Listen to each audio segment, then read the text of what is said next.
नमस्कार, आप सभी का स्वागत है हमारे चैनल में। तो दोस्तों जुड़ चुका हूं मैं यहां पर आप सभी के लिए जेटेट परीक्षा 2024-25 की तैयारी को लेकर के। तो जो भी शिक्षक बंधु जेटेट परीक्षा की तैयारी कर रहे हैं तो उनके लिए देखिए सबसे बड़ी महत्वपूर्ण बात क्या होगी कि देखिए पढ़ने के लिए सबसे पहले आपको सोचना पड़ता है कि किस पुस्तक को पढ़ें, कहाँ से नोट्स लें और क्या पढ़ें कि कम समय में अच्छा तैयारी करके यहाँ पर रिजल्ट ला सके, क्योंकि जेटेट परीक्षा बार बार आयोजित नहीं होती है और एक बार समय जाने के बाद दोबारा आपको नहीं मिलता है। तो इस कड़ी में हम आपके लिए बता देते हैं जेटेट परीक्षा के लिए अभी जो जैक एग्ज़ाम लेगी, ठीक है। और अभी देखिए जितना भी जैक एग्ज़ाम ले रही है आप सभी ने प्रश्न पत्र को देखा भी होगा, नहीं भी देखा होगा तो आपको मिल जाएगा, देख लीजिएगा। जेसीईआरटी किताब जो जैक सरकारी विद्यालयों में फ्री में पढ़ने के लिए देती है, वहाँ से भर भर के प्रश्न लेकर के आती है और यहाँ पर विद्यार्थी जो होते हैं बहुत ऊंचे स्तर की पढ़ाई की तैयारी करते रह जाते हैं और वो सभी यहाँ पर फ्लॉप करते हैं। और जो यहाँ पर जेसीईआरटी जैक की किताब का हूबहू प्रश्न पढ़ के चले जा रहे हैं उनका यहाँ पर रिजल्ट बहुत ही अच्छा हो रहा है, जिसका प्रमाण भी हमने यहाँ पर अभी जो परीक्षा हुआ उसका सभी को हमने यहाँ पर जो नोट्स मिला हुआ था, नोट्स दिए थे उसको हमने अंडरलाइन करके भी भेज दिया था। लगभग देखिए आपको यहाँ पर 80% 85% प्रश्न जो है आपके जेसीईआरटी जैक की किताब से हूबहू सिंपल प्रश्न भिड़े हुए थे। तो आपका जेटेट में भी आएगा, लेकिन अब आपकी बारी है कि आप क्या डिसाइड करते हैं, ठीक है। यदि आप कहीं से गाइड लेके पढ़ रहे हैं तो गाइड तो देखिए बहुत ही आपको कमज़ोर बना देगा, ठीक है। बहुत ज़्यादा पढ़िएगा बहुत कम आएगा। आप जेसीईआरटी किताब का अगर आपके पास समय है तो नोट्स बनाइएगा, और यदि नोट्स नहीं बना पाते हैं तो देखिए हम आपके लिए इसी कड़ी पर काम करते हैं। हम आपको सारे नोट्स पीडीएफ और वीडियो यहाँ पर जेसीईआरटी जैक के किताब का हर चैप्टर क्लास 6 से लेकर के 11 तक, अभी 10 तक तो देखिए कंप्लीट है, 11 का बन रहा है, 10 तक से ही आपका ऐसे जेटेट परीक्षा में रहेगा। तो 10 तक का 100% कंप्लीट नोट्स हर चैप्टर से मिलेगा। और अभी हर जिस चैप्टर से आएगा अगर एग्जाम में प्रश्न तो उस चैप्टर से वहाँ से प्रश्न आपके एग्जाम में रहेगा ही रहेगा। तो ये हैंड रिटेन नोट्स है, आपको अब पूरा अंदर से निचोड़ करके बनाया गया है। इसकी प्रामाणिकता भी हो गई है अभी परीक्षा में बहुत हद तक, यानी 85-90% प्रश्न उसी नोट से भिड़े भी थे। तो आप सभी देख भी लिए होंगे। जो शिक्षक अभी तक नहीं जुड़े हैं आप जुड़ जाइएगा, हैंड रिटेन नोट्स लेकर के जरूर पढ़ लीजिएगा। अभी आपको सिर्फ यदि 1 से 5 शिक्षक की तैयारी कर रहे हैं तो 500 रुपये में आपको यह मिलेगा, और 6 से 8 शिक्षक की तैयारी कर रहे हैं तो यह आपको 500 रुपये मिलेंगे। और दोनों शिक्षक अगर एक साथ जुड़ देंगे तो उनको सिर्फ 700 रुपये में यहाँ से हम प्रोवाइड करते हैं ये सारे नोट्स, और उसके साथ साथ फ्री क्लासेज भी रहती है, ठीक है। तो क्लासेज भी आपको है, नोट्स भी आपको हैं, उसमें बात करने की सुविधा भी है, जिससे आप 100% यहाँ से स्कोर करेंगे। चलिए चलते हैं आगे। देखिए हम आपके लिए यहाँ पर मैथ क्लास 8 का एक्सरसाइज 14 क्षेत्रमिति पार्ट 4 लेकर के आए हुए, ठीक है। क्षेत्रमिति स्टार्ट है 11 से लेकर के क्षेत्रमिति आपको पढ़ना है। तो ये 14 देखिए, अभी जो यहाँ पर जैक ने एग्जाम लिया, दो एग्जाम अभी जैक ने ले चुका है, ठीक है। तो आप देखिएगा इस क्षेत्रमिति पार्ट से जो पार्ट से पूछा है बस उसी पार्ट को हम आपको डीपली बनवा दे रहे हैं, जिससे कि प्रश्न बाहर से आएगा ही नहीं, जब भी छपेगा इसी के अंदर से छपेगा। तो आप सभी इसको जरूर अभ्यास कर लीजिएगा, और जिनको भी दिक्कत हो बात करने की पूरी सुविधा आपको दी जाती है, बात कर लीजिएगा, ठीक है। तो सभी कोई जुड़ जाइए, पेन कॉपी लेके बैठ जाइए और यहाँ पर बनाते रहिए, और कितने प्रश्न सही होते हैं लास्ट में कमेंट अवश्य कीजिएगा, और जाते जाते अपने अपने दोस्तों के बीच शेयर अवश्य कीजिएगा, क्योंकि केवल इंपॉर्टेंट प्रश्न की सीरीज ही आपको देते हैं हम। कम से कम प्रश्न पढ़ा के अधिक अंक लाने का प्रयास हमारा रहेगा, तो आप सभी अवश्य जुड़ जाइएगा, ठीक है। चलिए देखिए पहला प्रश्न है, एक वर्ग की भुजा की लंबाई 25 सेंटीमीटर है तो उसका परिमाप क्या होगा। एक वर्ग की भुजा की लंबाई 25 सेंटीमीटर है तो उसका परिमाप क्या होगा। देखिए हम आपको बताते हैं, या तो फार्मूला को याद रख लीजिए, या तो फार्मूला सबका याद रख लीजिए, या नहीं तो उसके बेस को समझिए। कोई एक विधि को आप जानिएगा, आपका रिजल्ट बहुत ही अच्छा होगा, ठीक है। हम दोनों ही विधि को बता रहे हैं क्योंकि यह प्रैक्टिस सेशन नहीं है, ये क्लास सेशन आपका है, ठीक है। देखिए सबसे पहले अगर सूत्र के अनुसार देखिएगा तो मान लीजिए ये वर्ग है, वर्ग में क्या होती है, सभी भुजाएं आपस में बराबर होती है। अगर ये 25 सेंटीमीटर है तो ये भी 25 सेंटीमीटर है, ये भी 25 सेंटीमीटर है, और ये भी 25 सेंटीमीटर है, ठीक है। अब देखिए वर्ग का परिमाप यहाँ पूछा है, वर्ग का परिमाप तो आपको पता होगा, इसके पहले के सेशन में आपको बताया गया था। वर्ग का परिमाप बराबर क्या होता है, वर्ग का परिमाप बराबर होता है 4 गुने भुजा, ठीक है, 4 गुने भुजा होता है। अब देखिए 4 इंटू भुजा, वर्ग की भुजा की कितना लंबाई दिया हुआ है, देखिए यहाँ पर लिखा हुआ 25 सेंटीमीटर, तो 4 इंटू 25 सेंटीमीटर।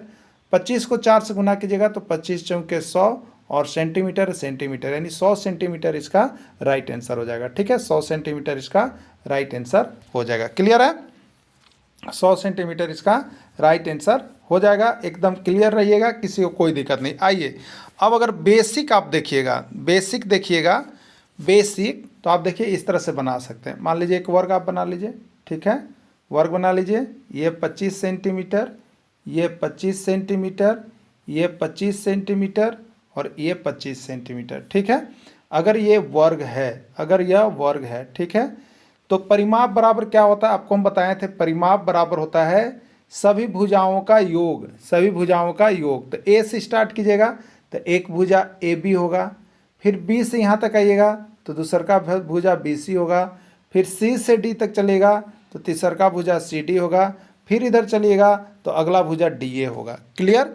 तो अब यदि आप सभी भुजा को देखें तो 4 भुजा हो गया, तो पहला का 25 सेंटीमीटर, दूसरा का 25 सेंटीमीटर, तीसरा का 25 सेंटीमीटर और चौथा का लगले हो गया 25 सेंटीमीटर। ठीक है, टोटल कितना हो जाएगा, तो 25 25 50, 25 75 और 25 100, यानी 100 सेंटीमीटर इसका राइट आंसर हो जाएगा। 100 सेंटीमीटर किस में है देखिएगा आपको यहाँ पर, तो 100 सेंटीमीटर आपका डी में है, डी राइट आंसर है। Clear.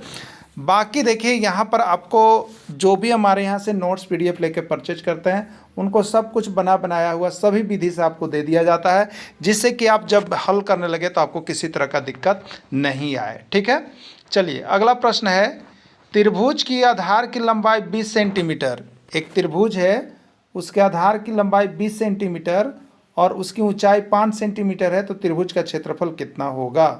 50 centimetre, 50 centimetre square, 25 centimetre square या कोई नहीं। ठीक है, चलिए अब देखिएगा यहाँ पर त्रिभुज, सबसे पहले त्रिभुज बनाइएगा, एक तरह से त्रिभुज आप बना लीजिए। ठीक है, एक त्रिभुज ए बी सी है, ठीक है, ए बी सी एक त्रिभुज है।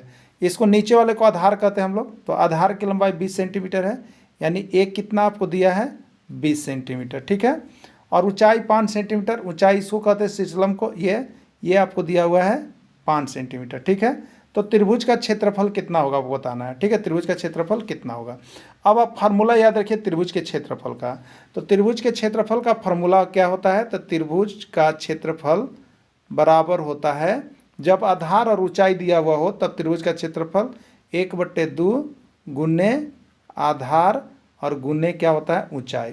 ठीक है, तो अब देखिएगा, तो 1/2 गुने आधार, आधार कितना दिया हुआ है 20 सेंटीमीटर गुने 20 इंटू ऊंचाई, ऊंचाई कितना दिया हुआ है 5, और देखिए क्षेत्रफल है, क्षेत्रफल हमेशा सेंटीमीटर स्क्वायर होगा, याद रखिएगा। ठीक है, 2 से ये 20 कट जाएगा 10 बार में, बच जाएगा 10 × 5 = 50 सेंटीमीटर स्क्वायर, यही हो जाएगा आंसर। ठीक है, 50 सेंटीमीटर स्क्वायर यही हो जाएगा आंसर। 50 सेंटीमीटर स्क्वायर किस में है, बी में है, तो यही राइट आंसर हो गया है। क्लियर।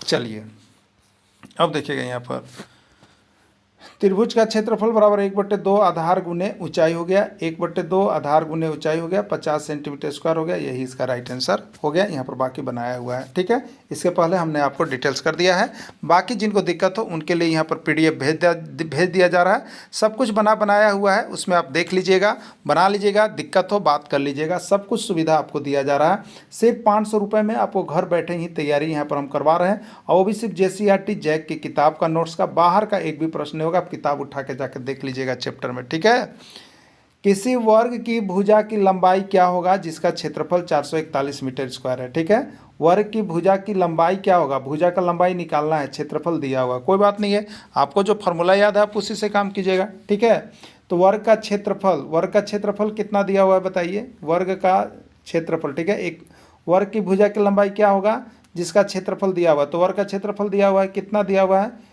441 metre square. ठीक है, वर्ग के क्षेत्रफल का सूत्र क्या होता है, तो वर्ग का क्षेत्रफल का सूत्र होता है, देखिए भुजा का स्क्वायर, क्या होता है भुजा का स्क्वायर बराबर कितना हो गया 441 मीटर स्क्वायर। ठीक है, अब देखिए भुजा का स्क्वायर, तो भुजा बराबर कितना हो जाएगा बताइए, भुजा का स्क्वायर 441 था, तो भुजा के ऊपर से जब स्क्वायर हटेगा तो इधर रूट बैठेगा, 441 में इधर रूट बैठेगा। ठीक है, अब 441 का रूट का मतलब क्या हो गया, वर्गमूल निकालिएगा, वर्गमूल, तो 441 का वर्गमूल यदि आपको पता है तो ये देखिएगा 21 होता है, 441 का वर्गमूल कितना होता है 21 होता है, और यहाँ पर देखिए मीटर स्क्वायर था, तो मीटर स्क्वायर में 2 मीटर, तो 1 मीटर बाहर आ जाएगा, तो 21 मीटर हो जाएगा। ठीक है, अब रही बात जिनको वर्गमूल नहीं आता उनके लिए वर्गमूल इस तरह से फैक्टर कर लीजिएगा 441।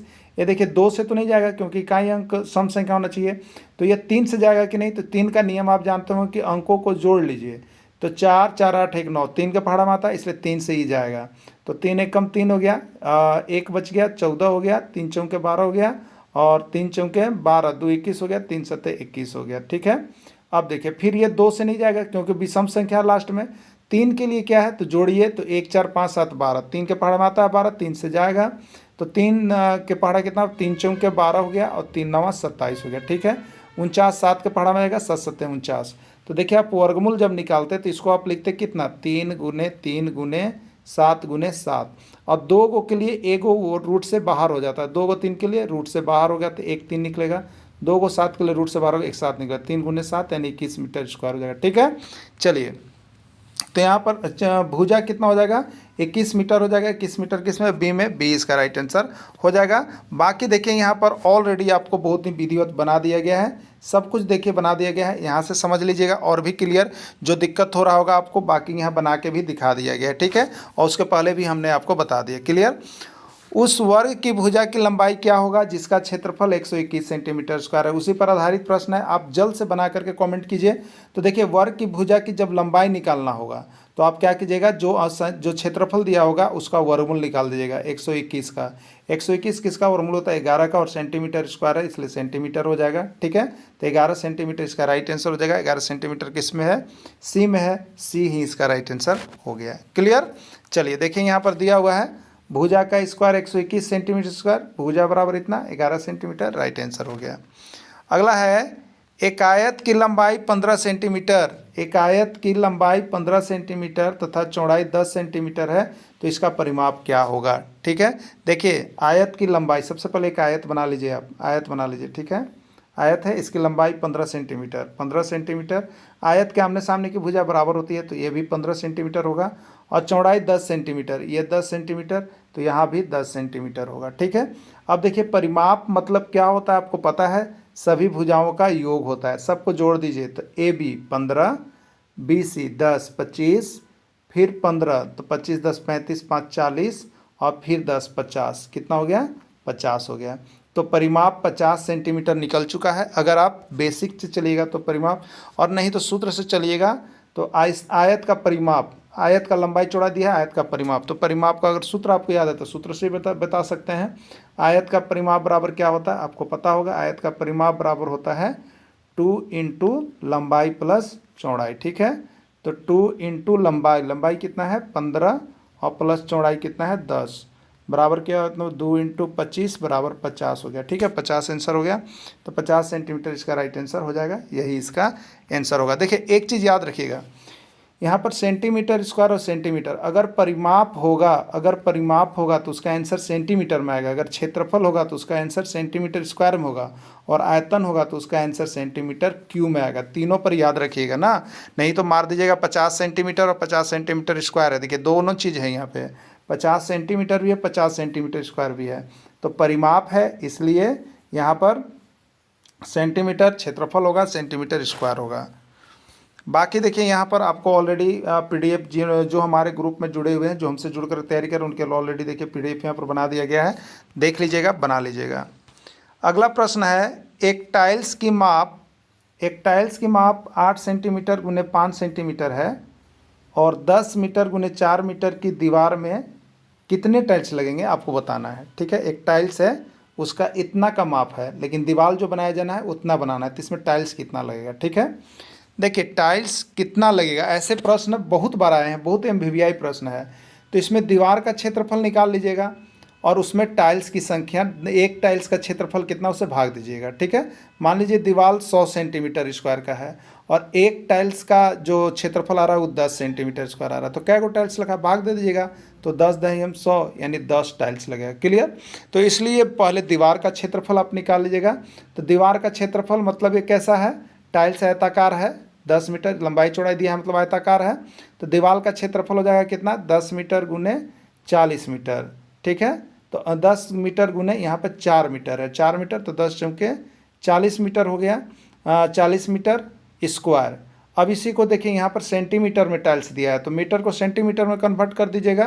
तो 40 गुने मीटर, 1 मीटर में कितना 100 सेंटीमीटर, तो ये मीटर की जगह पर 100 सेंटीमीटर हो जाएगा और इसका स्क्वायर हो जाएगा। ठीक है, तो 40 गुने कितना हो जाएगा, 40 गुने 100 का स्क्वायर करेंगे तो 1 पर 4 को 0 आ जाएगा, यानी 4 और कितने जीरो हो जाएंगे 5 जीरो, 4 पर कितना 5 जीरो और बट्टा।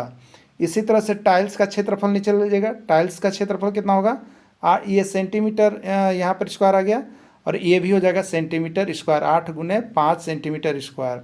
तो 8 पचे कितना हो जाएगा 40। ठीक है, 40 हो जाएगा, 40 से 40 कट गया एक बार में, तो यहाँ पर कितना बच गया 1 पर 4 जीरो, कितना बच गया 1 पर 4 जीरो, 1 पर 4 जीरो आपका बच गया, यानी 10,000 टाइल्स लगेंगे। कितने टाइल्स लगेंगे 10,000 टाइल्स लगेंगे। 10,000 राइट आंसर सी में है, यही इसका आंसर हो गया। ठीक है, बाकी सारा कुछ नीचे आपको देखिए इस तरह से विधिवत बनाया हुआ है, आप सभी बना करके भी इसके साथ प्रैक्टिस पीडीएफ के साथ देख लीजिएगा। जो नहीं जुड़े हैं अभी ज्वाइन कीजिए, सिर्फ 500 रुपये में। हमारा मोबाइल नंबर शुरुआत दिया गया है, आप देख लिए होंगे, उस मोबाइल नंबर से संपर्क करके तुरंत जुड़ जाइए। JCERT JEE की किताब पढ़िए, बाहर कोई भी बाजारों किताब नहीं पढ़िए, कम प्रश्न पढ़ करके 101% स्कोर कीजिए। ठीक है, चलिए उसी पर आधारित एक प्रश्न है। अब आप थोड़ा इसको जल्दीबाजी में बना के देखिएगा कैसे बनेगा। एक टाइल्स की माप 5 मीटर गुने 4 मीटर के आकार का है और दीवार की माप 15 मीटर गुने 20 मीटर के आकार का है। देखिए टाइल्स भी मीटर में दिया हुआ है और दीवार भी मीटर में दिया हुआ है, इसको सेंटीमीटर से हमें चेंज नहीं करना है। ठीक है, तो टाइल्स का संख्या बराबर क्या होता है अभी आपको बताए थे, तो दीवार का क्षेत्रफल, पहले बड़ा वाला दीवार का क्षेत्रफल 15 मीटर गुने 20 मीटर, अब बटे नीचे में क्या हो जाता है टाइल्स का क्षेत्रफल। ठीक है, एक टाइल्स का क्षेत्रफल, तो टाइल्स हो गया 5 मीटर गुने 4 मीटर। ठीक है, देखिए मीटर से मीटर और मीटर से मीटर कैंसिल हो गया है। अब देखिएगा 4 से ये 20 5 बार में और ये 5 से 5 एक बार में, तो कितना बचा 15, यानी बचा कितना सिर्फ 15, यानी 15 टाइल्स की आवश्यकता होगी। 15 टाइल्स की आवश्यकता होगी। 15 टाइल्स किस में है, बी में है, बी इसका राइट आंसर हो जाएगा। ठीक है, चलिए बाकी नीचे आपको सभी कुछ पीडीएफ देखिए इस तरह से जो बना हुआ रहता है आपको लिए यहाँ पर प्रोवाइड कर दिया गया है। जो जुड़े हैं उनको मिल चुका है, आप सभी देख लीजिएगा। ठीक है, समबाहु त्रिभुज की एक भुजा की माप 10 सेंटीमीटर है तो उसकी परिमिति होगी। समबाहु त्रिभुज की एक भुजा, ठीक है, परिमिति यानी परिमाप क्या होगी। देखिए परिमिति के लिए बहुत ही ईजी वे आपको बताए हैं कि आप फिगर बना लीजिए। सबसे पहले एक समबाहु त्रिभुज है, समबाहु त्रिभुज में सब भुजा का होता है बराबर होता है, ये देखिए आपको जानना पड़ेगा। तो एक भुजा 10 सेंटीमीटर है, तो अगर ये 10 है तो ये भी 10 है, तो ये भी 10 है। ठीक है, अब परिमाप बराबर क्या होता है, भुजा का योग, AB BC CA, भुजा का योग। तो AB जोड़िएगा तो भुजा का योग मतलब AB प्लस BC और प्लस CA। ठीक है, तो AB कितना हो गया 10 CA, तो AB कितना हो गया 10 सेंटीमीटर, BC कितना हो गया 10 सेंटीमीटर, CA कितना हो गया 10 सेंटीमीटर, 10 10 20 10 30, यानी 30 सेंटीमीटर इसका आंसर होगा। ठीक है, 30 सेंटीमीटर किस में है, ए में है। इस ये तो हो गया देखिए आपका बेसिक चीज़ से, लेकिन आप समबाहु त्रिभुज का सूत्र भी याद रख लीजिए। ठीक है, क्या होता है समबाहु त्रिभुज का परिमाप, अगर सूत्र से आपके दिमाग में रहेगा तो समबाहु त्रिभुज का परिमाप, समबाहु त्रिभुज का परिमाप बराबर क्या हो जाता है, परिमाप बराबर हो जाता है 4 गुने भुजा, 4 गुने भुजा। समबाहु त्रिभुज का परिमाप बराबर कितना होता है, यहाँ पर देखिए समबाहु त्रिभुज 3 को भुजा 3 गुने भुजा। ठीक है, ये 4 गुने भुजा किसका होता है, वर्ग का होता है। ठीक है, तो समबाहु त्रिभुज का परिमाप बराबर 3 गुने भुजा, क्योंकि तीनों भुजा बराबर होता है इसलिए 3 गुने भुजा। अब देखिए आपके पास है 3 और गुने भुजा, भुजा कितना दिया है 10 सेंटीमीटर, तो 3 गुने 10 सेंटीमीटर बराबर कितना हो जाएगा 30 सेंटीमीटर, यही आंसर हो जाएगा। तो एक सूत्र से भी हुआ, एक बेसिक जोड़ करके भी हम लोग परिमाप निकालते हैं। परिमाप देखिए बहुत बार एग्जाम में पूछा गया है, जब हम प्रैक्टिस सेट लेकर के आएंगे तो उस समय इस तरह से आपको बनाना पड़ेगा। ठीक है, पहले सभी कुछ बना लीजिए, फिर प्रैक्टिस एक बार एग्जाम की जैसी घोषणा होती है तो आप सभी को हम करवाएंगे। और आप लोगों से एक रिक्वेस्ट है, जो भी शिक्षक अभी तक वार्षिक प्रीमियम की राशि 100 रुपये नहीं जमा किए हैं, उनसे साधारण अनुरोध होगा कि आप सभी 100 रुपये वार्षिक प्रीमियम जरूर जमा कर दें, क्योंकि आपके लिए हम लोग हर रोज़ दिन यहाँ पर मेहनत करते हैं इस तरह से, जो कि आपको वार्षिक प्रीमियम देना पड़ता है। जो भी जुड़े हुए हैं जरूर कर लीजिएगा। ठीक है, चलिए अगला देखिएगा। 10 सेंटीमीटर भुजा वाले समचतुर्भुज की ऊंचाई 5 सेंटीमीटर है, समचतुर्भुज का क्षेत्रफल क्या होगा। ठीक है, समचतुर्भुज का क्षेत्रफल क्या होगा आपको बताना है। ठीक ना, देखिए यहाँ पे क्या है, आपको समचतुर्भुज का क्षेत्रफल है, तो यहाँ पर अगर विकर्ण दिया समचतुर्भुज का क्षेत्रफल बराबर क्या होता है याद रखिएगा। तो समचतुर्भुज का क्षेत्रफल बराबर होता है आधार और गुने ऊंचाई होता है। क्या है? आधार गुने ऊंचाई होता है। तो 10 सेंटीमीटर भुजा है, आधार 10 सेंटीमीटर है, ऊंचाई 5 सेंटीमीटर। समचतुर्भुज का क्षेत्रफल क्या होगा? तो आधार गुने ऊंचाई 5 और दोनों में सेंटीमीटर है। क्षेत्रफल हमेशा सेंटीमीटर स्क्वायर होगा, तो 10 बचे 50 सेंटीमीटर स्क्वायर इसका आंसर हो जाएगा। 50 किसमें? सी में, तो सी इसका राइट आंसर हो जाएगा। ठीक है, चलिए अगला देखिएगा। एक त्रिभुज की भुजाएं 4 सेंटीमीटर, 5 सेंटीमीटर और 6 सेंटीमीटर है। त्रिभुज का परिमाप ज्ञात करें। एक त्रिभुज की भुजाएं 4 सेंटीमीटर, 5 सेंटीमीटर और 6 सेंटीमीटर है। त्रिभुज का परिमाप ज्ञात करें। 10 सेंटीमीटर, 12 सेंटीमीटर, 14 सेंटीमीटर या कोई नहीं। ठीक है, तो त्रिभुज की भुजाएं चलिए देखते हैं। त्रिभुज की भुजाएं इस तरह से है, मतलब कम बेसी है। एक का कितना है? 6 सेंटीमीटर मान लीजिए इसका है। एक आपका 4 सेंटीमीटर है और एक आपका 5 सेंटीमीटर है। ठीक है, त्रिभुज का परिमाप बताना। देखिए इसमें कौन सा, कोई फार्मूला नहीं है, कोई फार्मूला नहीं है।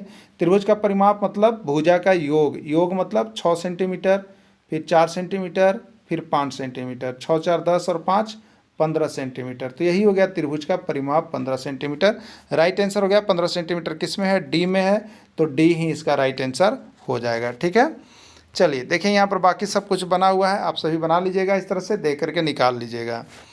अगला देखिए है, आकृति को देखकर रास्ता का क्षेत्रफल बताइए। आपको एक आकृति दिया हुआ रहता है, अब बोल उसमें किसी भी तरह का प्रश्न आपको पूछ देगा, आपको सिर्फ पता करना है कि हमको क्या करें।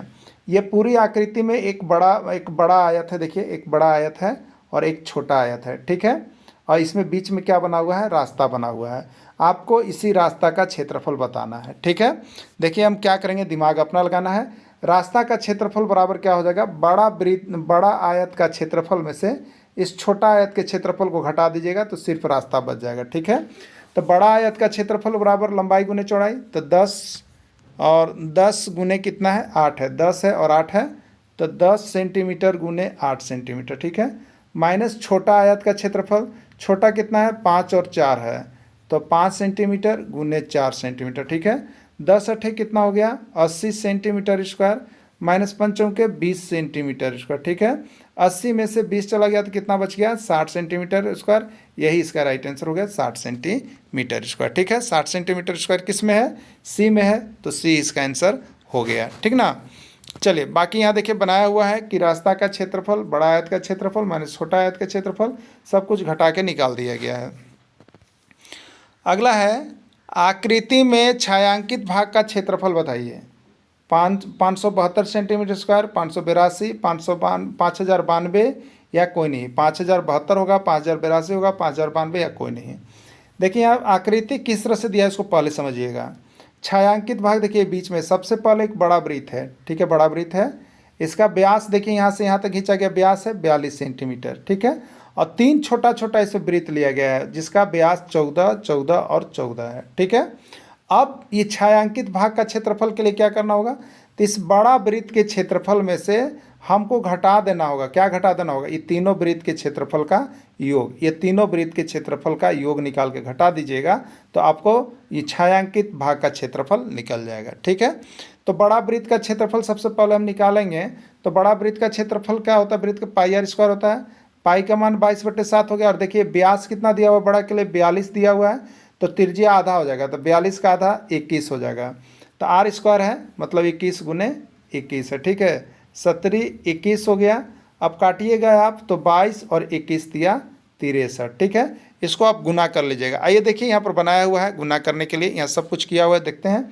तो बड़ा वृत्त का क्षेत्रफल माइनस 3 को छोटा वृत्त का क्षेत्रफल का योग। बड़ा वृत्त का क्षेत्रफल देखिए पाई गुने 21 गुने 21, 22 गुने 63 हो गया, माइनस छोटा वृत्त। तो छोटा वृत्त का ये व्यास 14 था, तो त्रिज्या व्यास का आधा होता है, 14/2 7 हो गया। तो माइनस देखिए ब्रैकेट में कर लेंगे, हम ब्रैकेट में कर लेंगे, तीनों का क्षेत्रफल ब्रैकेट में निकाल लीजिएगा। 22/7 7 कट गया, 22/7 7 कट गया। तो 22 गुने 63 को गुना कीजिएगा 1386 माइनस ये कितना हो जाएगा? तो 22 7 154, 22 7 154, 22 7 154। ठीक है, तो 1386 और माइनस हो गया यहाँ पर 154 को 3 बार गुना कीजिएगा तो आपको आ जाएगा यहाँ पर 462। ठीक है, अब 1386 में से 462 घटाइएगा तो 924 आएगा। क्या आएगा? 924 आएगा।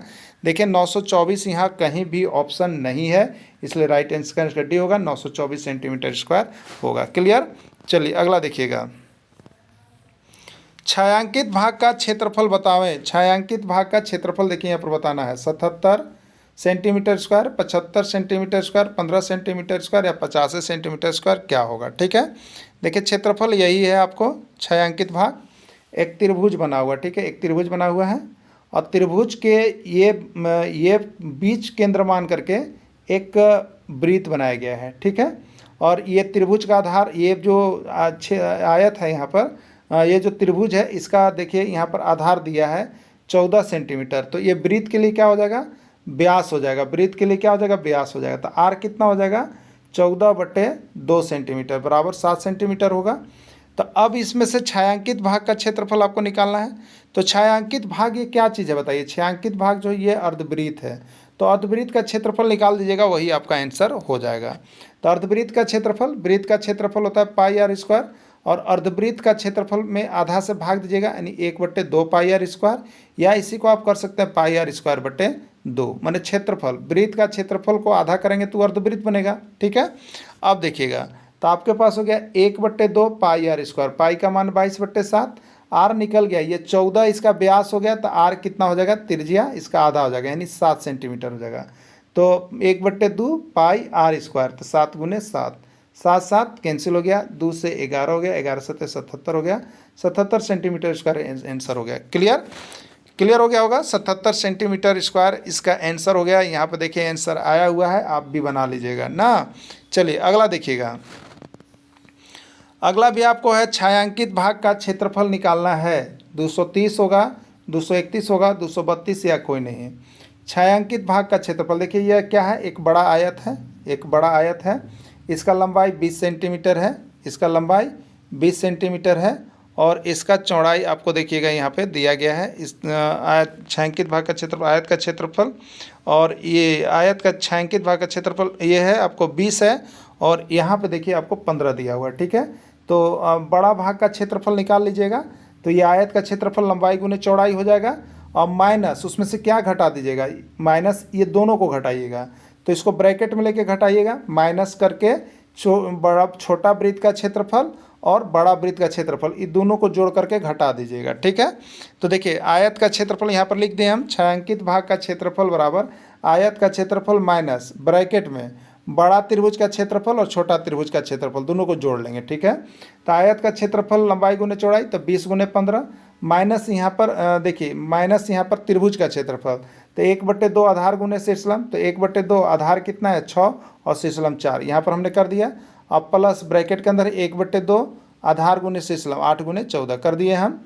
अब यहाँ पर 2 तिया कितना हो गया, 2 से 6 काट दिए, तो 3 चौके 12 हो गया, और 2 से 14 काट दिए 7 बार में, तो 8 7 56 हो गया। ठीक है, तो 300 सेंटीमीटर स्क्वायर कितना हो गया, 300 सेंटीमीटर स्क्वायर माइनस 56 और 12, तो कितना हो गया, 56 में से 12 घटा दीजिएगा तो 68 आ जाएगा। तो देखिए 300 में से 68 घटाइएगा, 232 बचेगा।